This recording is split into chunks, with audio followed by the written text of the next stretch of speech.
This car is the most honest car you ever see. It's been a dream ever since I've had it. The first time I heard that engine screaming, I thought, I gotta have one of those. For me, the cars have personality. What's great about a BMW Classic is the community that surrounds it. When you listen to that, that's why we're here. Welcome. This is JP, and you're listening to the latest episode of Classic Heart, the BMW Group Classic podcast. Our guest today is a very fast gentleman.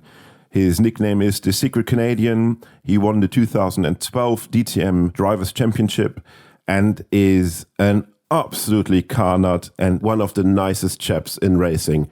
So I would like to say we are super happy that you find the time to join us today. Bruno Spengler. Thank you very much. I'm happy to be here. Thank you for having me. No, it's an honor to have you because we are super excited to learn more about what it means to be a racing driver or how to become a racing driver. And maybe we start a bit with your youth. I mean, you're very young still, but what is your earliest automotive memory if you look back?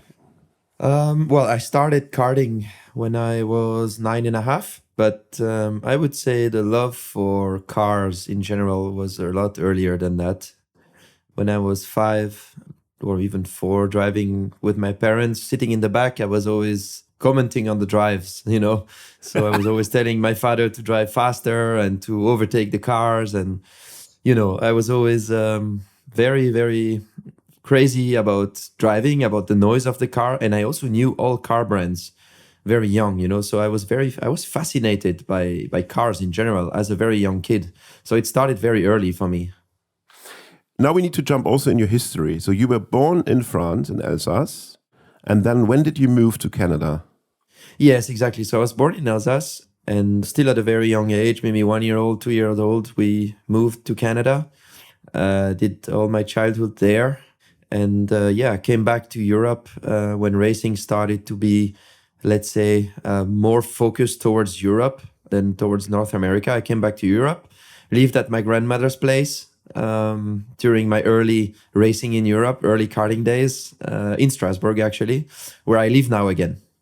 I just passed Strasbourg by yesterday because I came down from London by car. So I just went to Colmar. So I just could wave at you driving by. Yes, you could have done Yeah.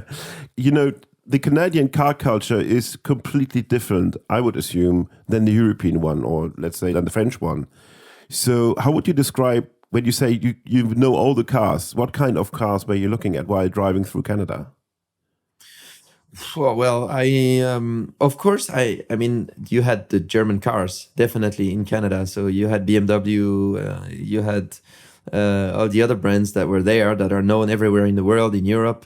You didn't have the French brands, of course, but I mean, in North America, you have European brands since a very long time. So I knew all these brands. And also, for me, what was always very important was the evolution from one model to the other. So I was very focused on detail.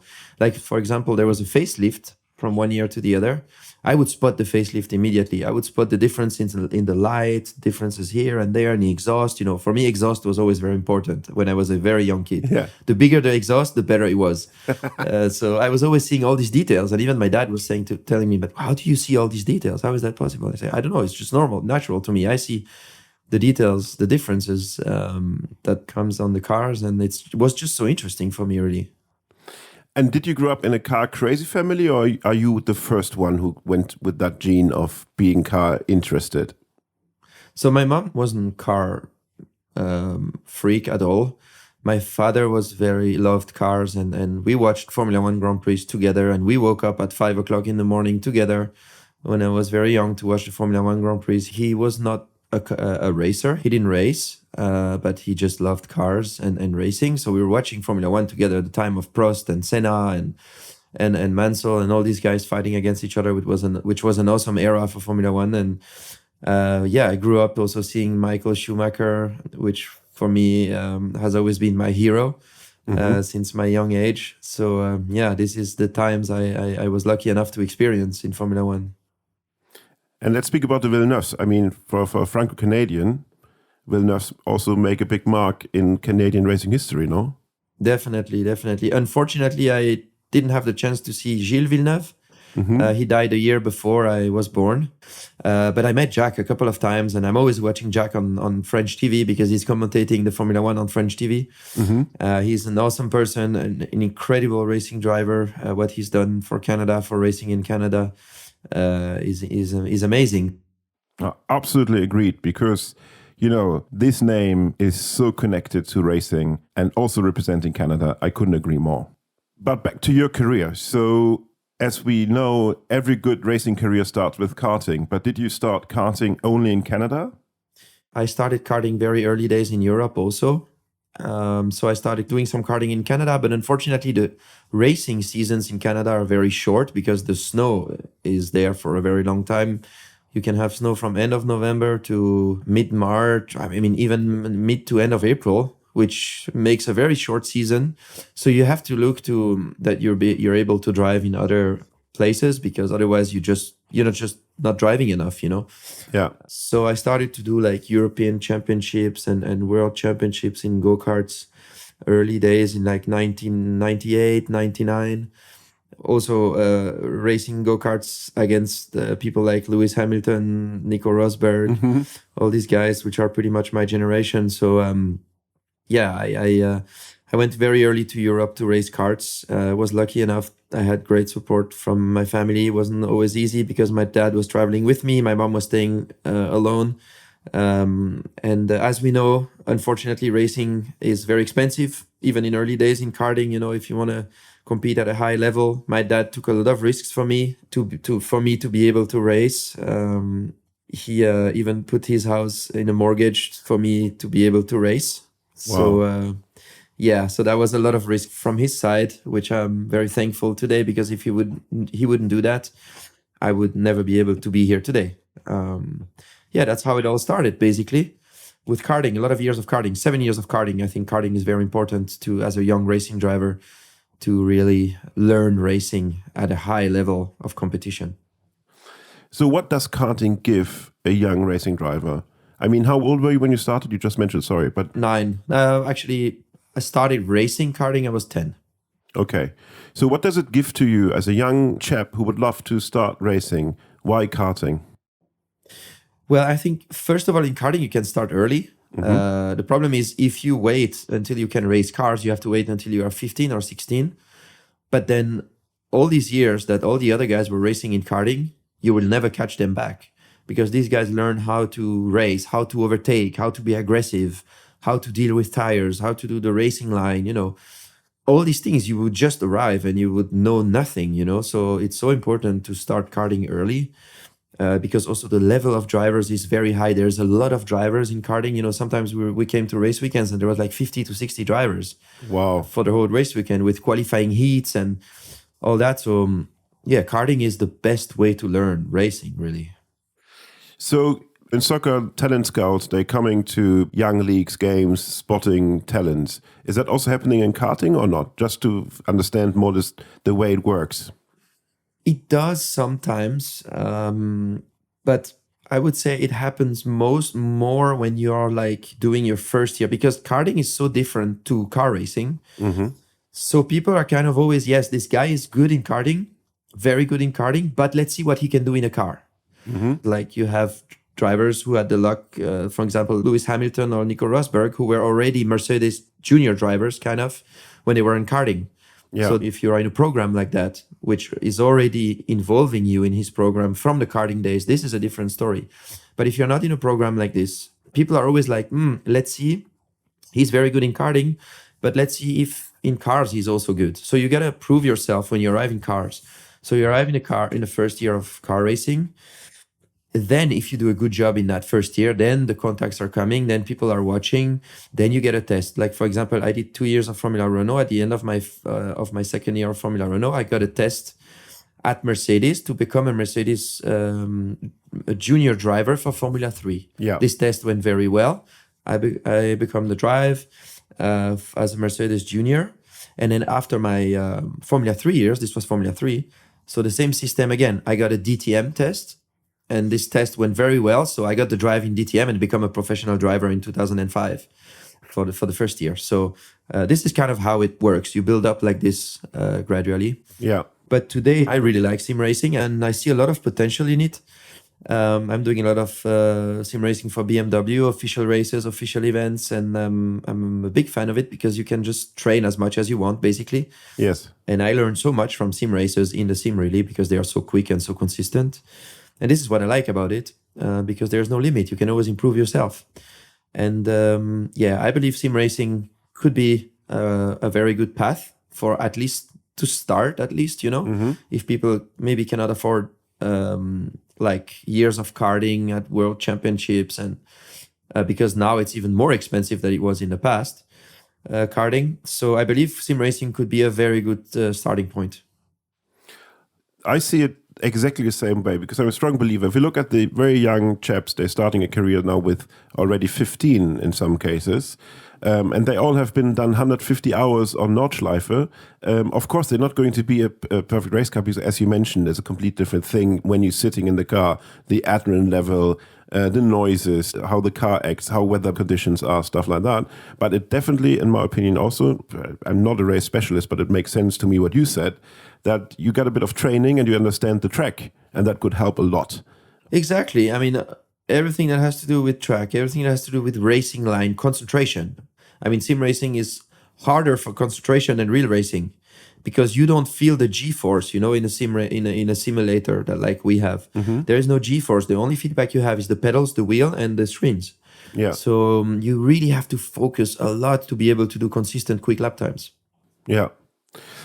I think the appreciation for esports, I think in racing is a perfect combination, like you, who was racing in the real world and do sim racing.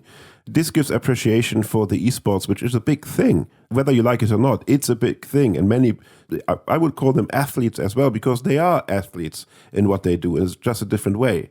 That's how I see it. And I really like that with the activities you do, professional sim racing, you bring this also into the light. And as you said, for everyone listening, maybe that's a start for you. If you cannot have the support now to do karting, maybe you start sim racing and have a look at it, how it feels. Go to I don't know where you can start it, but maybe you could find your local. Bruno, maybe you have any advice. Yeah, I mean, definitely. And BMW has a great sim racing program, with a lot of different series, Sim GT Cup, with a big final in the BMW Sim Live in Munich, live on TV with commentators. I will be commentating it actually with, it's going to be with the best sim racers in the world. I will be commentating together with Mathieu Trivet.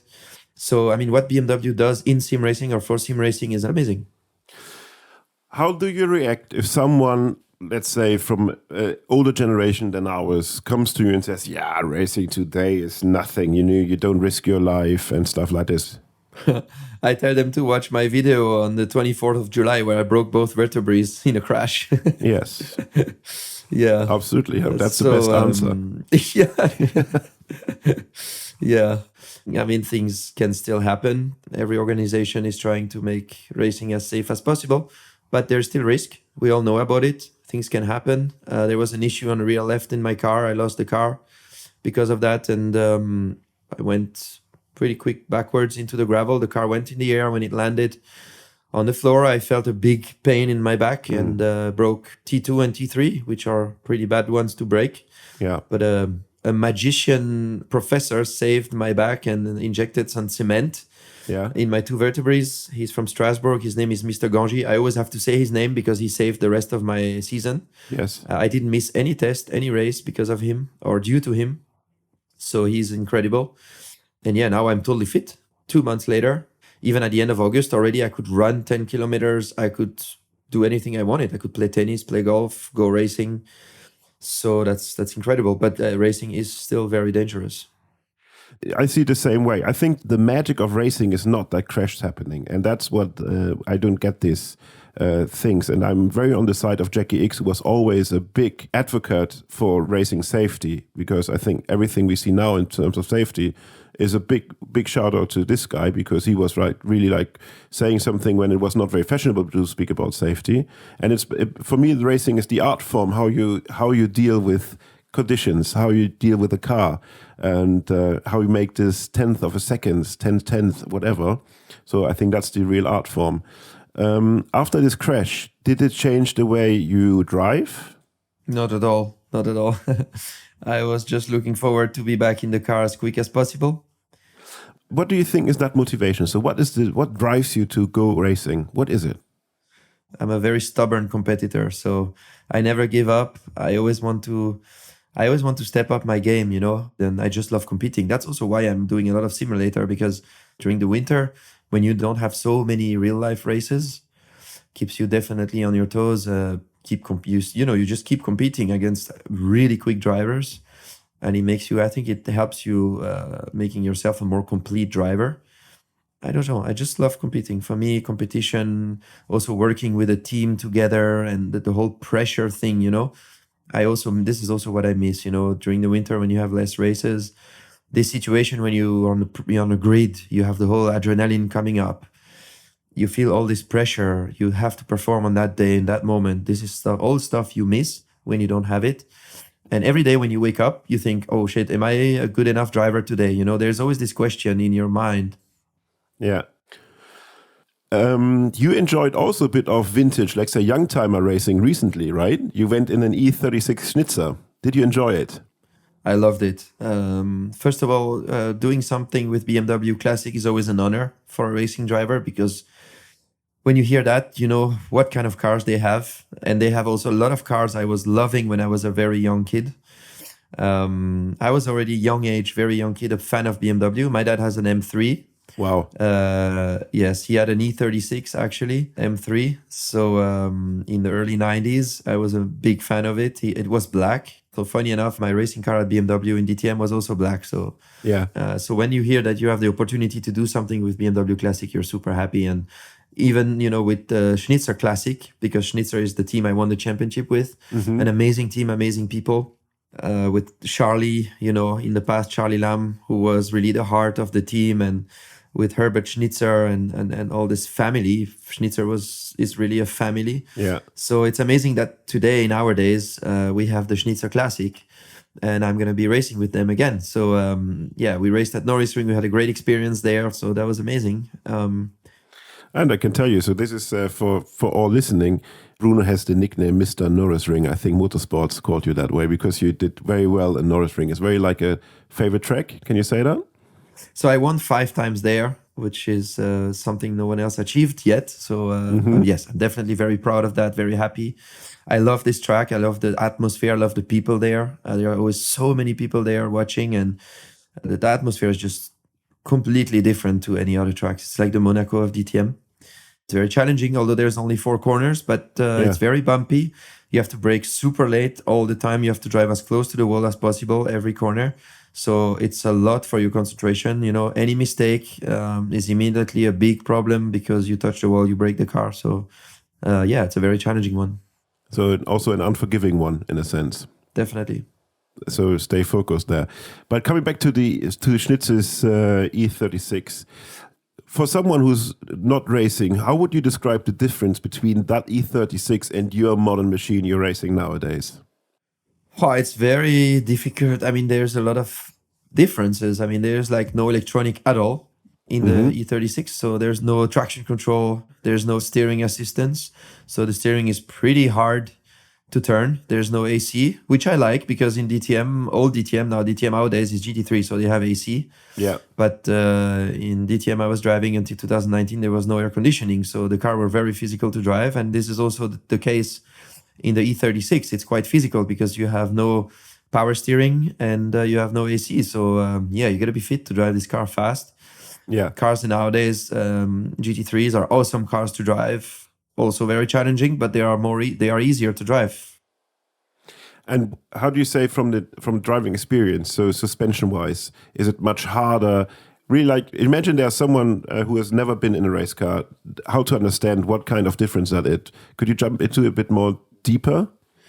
Yeah, so I mean, braking is also something that's very very different because we have no ABS. ABS is something you have on the road.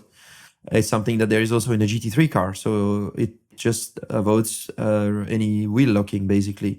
So you can smash the brake pedal as hard as you want. Wheels will never lock. And this is definitely not the case in the E36. So it's very challenging to drive because back in the days, they had to work more on mechanical grip. So all the grip you got was more from the mechanical side of the car, like the suspension, the springs, the anti-roll bars, all this stuff. Cars in the past, they had less aerodynamics, but they had more mechanical grip. So yeah, this is kind of the differences. I mean, a perfect car nowadays, it's a car that has a lot of aerodynamics and a lot of mechanical grip. This is a perfect car. Thank you very much for the explanations. How would you describe your preparation for a race? Do you do meditation? Do you do yoga? Or do you just eat something and jump into the car? So the 5 minutes before the race, how would they look like? Normally what I do is I try to eat like 2 hours before the race. Then I'm trying to have a little bit of a rest, like 15 to 20 minutes, have a little sleep.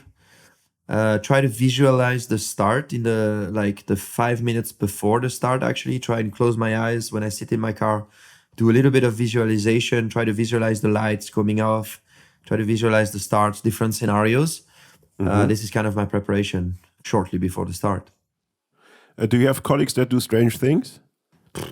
I'm sure people do strange things, but I don't know exactly what they do. I'm not sure I want to know what they do.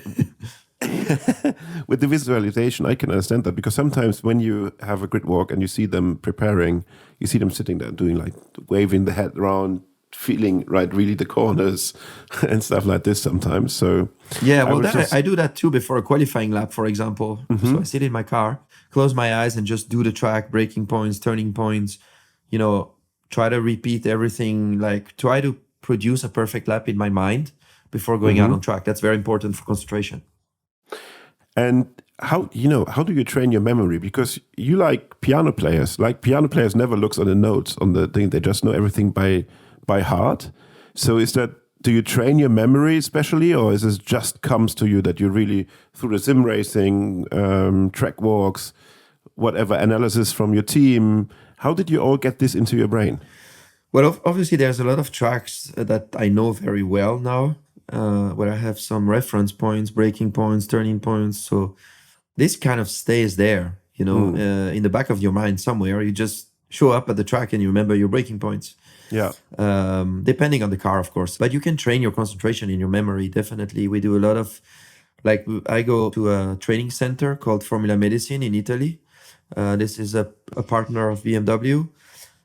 We all go there, all the drivers, we go there from BMW a couple of times a year. I like to go there a few times a year. They have a great facility for fitness training, but also for eye and brain coordination.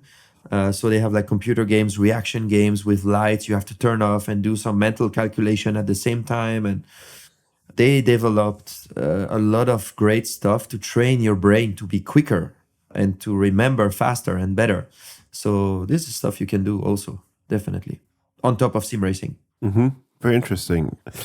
So coming back to races, what would be for you, what is your dream? Your absolutely dream where you think, okay, I made it. Bruno, you made it. What would that be in racing? I mean, one of my dreams was definitely to become a DTM champion since early days. So that's definitely one achieved.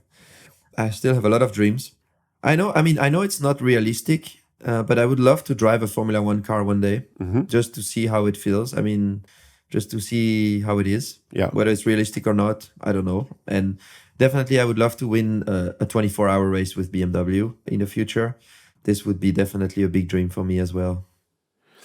So, Bruno, speaking about endurance races, what would be the biggest change compared to your DTM actions? Well, it's a big change, but I've done already a couple of 24-hour races and endurance races, so I know what it takes to do a 24-hour race. Definitely, it's also something you have to learn and adapt to because you're sharing a car. Yeah. So, you have to be able to find with your teammate or teammates a car setup that fits everybody. Yeah. Which is also an interesting challenge. Yeah, I never thought about that, to be honest.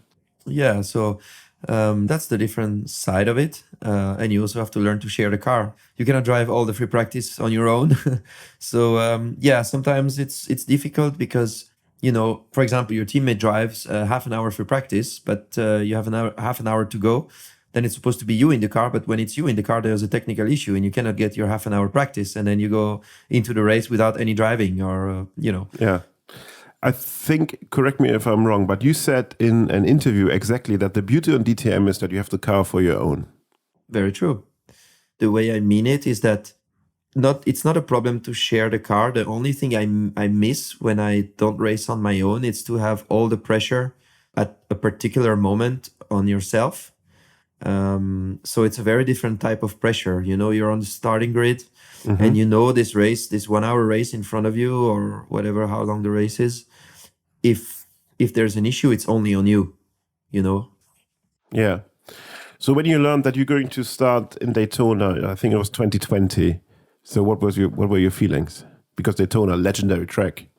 Yeah, well, I've done Daytona also in 2015. We finished second, actually, very close to win the race. This was my first GT endurance racing experience. Before that, I had no experience at all in GT racing. But I was definitely very happy to go to the IMSA championship, first of all, to do the complete championship in IMSA, because IMSA is a very, very high level championship, sports car championship with a lot of good drivers, a lot of good brands competing. So I was very happy to compete for the whole season there, to do a complete season, because I've always done before that. I've done a bit of Daytona. I was supporting the drivers who were doing Daytona. So I was doing Daytona, Sebring, and Petit Le Mans, and, you know, long distance races like that. But never the full season with all the shorter races, 2 hour, 2.5, which are also fun because this is also kind of a sprint format. You know, you race, you do 1 hour, your teammate does 1 hour, and it's like a sprint for each one of us. So I really enjoyed the full season of IMSA also. That was good fun. So that's the fun part of it. But nevertheless, it's also a hard job, at least at your professional level that you are racing. So my question is, how many hours a week you work? Oh, it's hard to say because it's a complete job for sure. I mean, definitely, first of all, there's the whole fitness part. You have to train your body, you have to train your brain, and you have to spend a lot of hours doing that to be ready. Sometimes in the cockpit, we have like almost 60 degrees Celsius temperature. Wow. So you really have to be fit. You're like driving 2 hours, you lose almost 2 kilos of water. So you do every day, you know, every day training, every day 2 to 3 hours, some training. If you're a complete week at home, and then I do some simulator also. And when I prepare for special events in simulators, sometimes I sit in my sim also 2 to 3 hours a day or 4 hours a day, depending on how much time I have. And of course, you are also, you're not very often at home because you travel a lot. Races are everywhere around the world, around Europe. So it doesn't happen very often that you are a week at home, just sitting there and waiting for the next race. You're always moving all the time on the movement. And so it's nice when December comes. There's like 1 or 2 weeks, or there's sometimes in December you have like 3 weeks or 4 weeks, nothing happening. But this time makes me happy only like a week or two. But then I'm like, okay, where am I going next? You know, I already want to get going again and start the whole process again. So it's in my blood since a long time, and I don't count the hours. I don't count the time I spend, and I just love it. And I remember that, you know, for the races I visit, you know, everything is super timed. Like racing driver comes 11:40, first engine on 11:42. Is your life also planned like this, your personal life? So I'm planning always a lot of things. Like I want to do always a lot of things. The problem is the timing. I never make my timings. So I'm planning to do... when we have a day off, I always tell my wife, okay, now today we got to do this and this and this and this and this and this. So she's like, how do you want to do all this in a day? I say, we got to make it. And then we are late for this. And then we are late for that. And then we are always late for everything. So in my private life, I'm kind of a disaster with timing.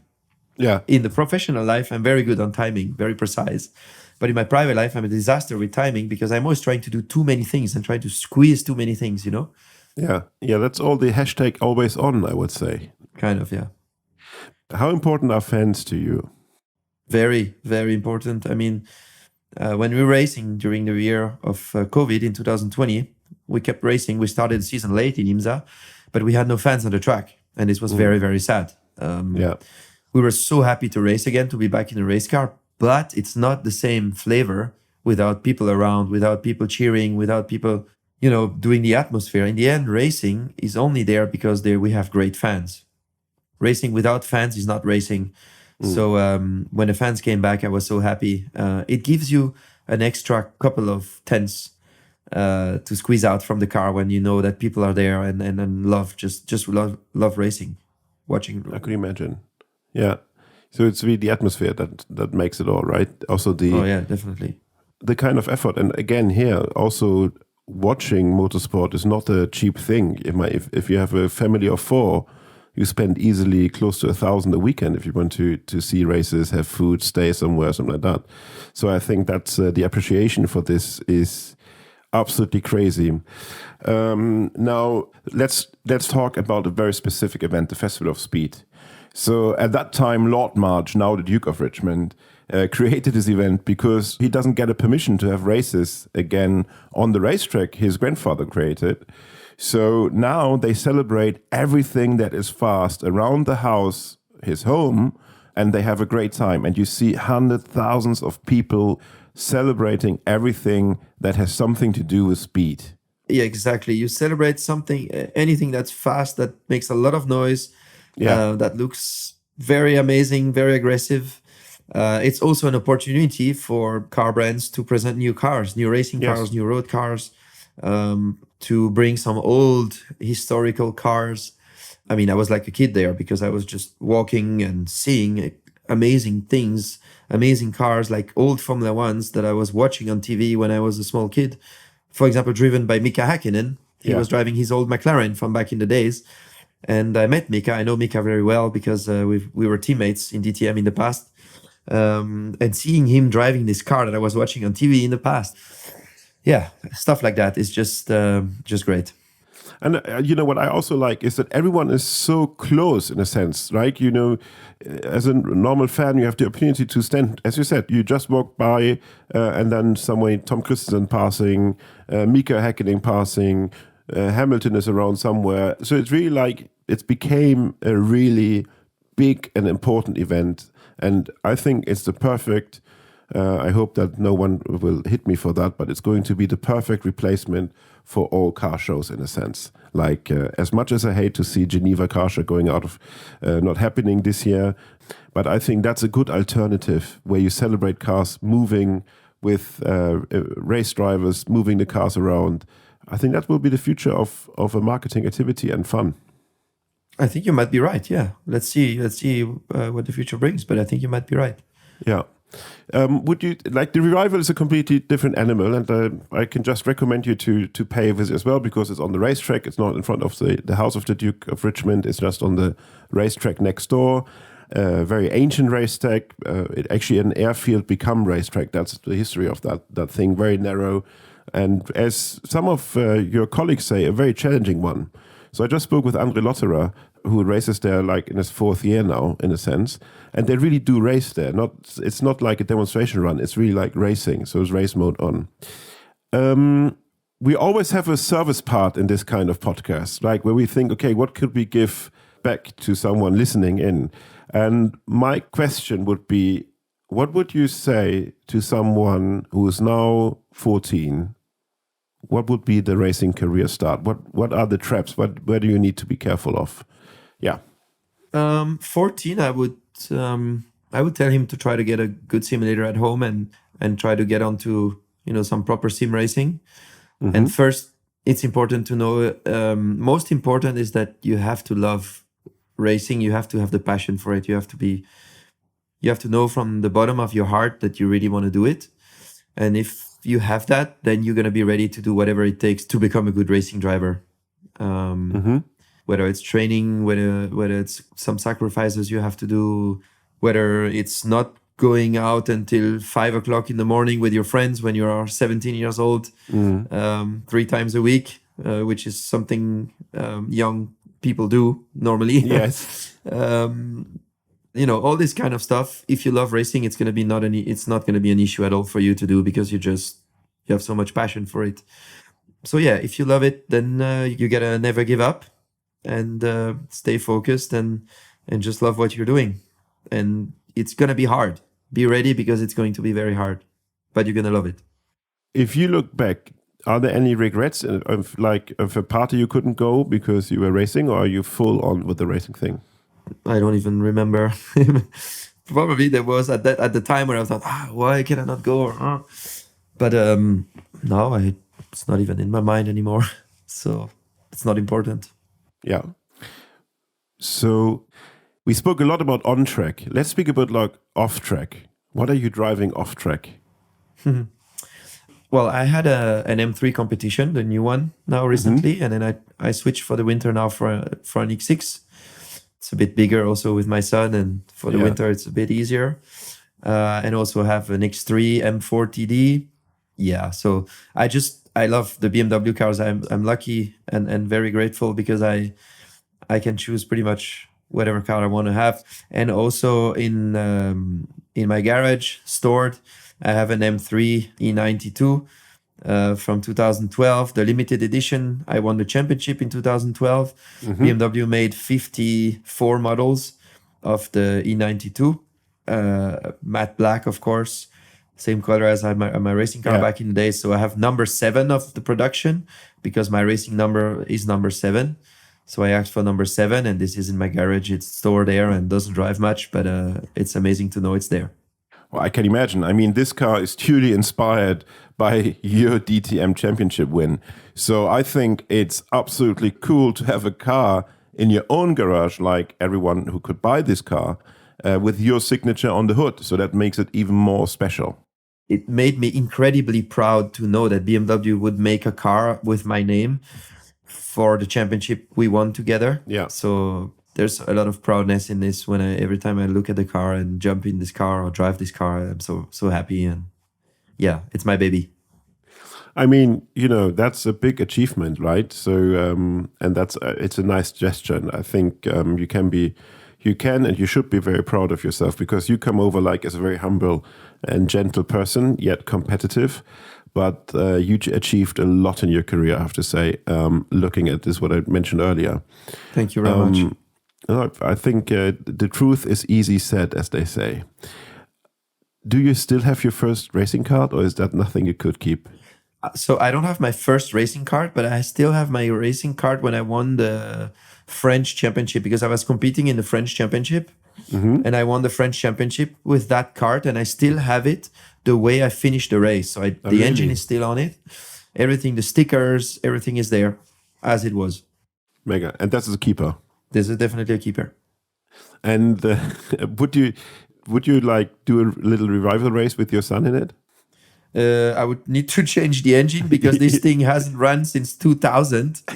So it's like 22 years ago without running. So I would have to put a new engine, but why not? Let's see. Let's absolutely wait for this moment.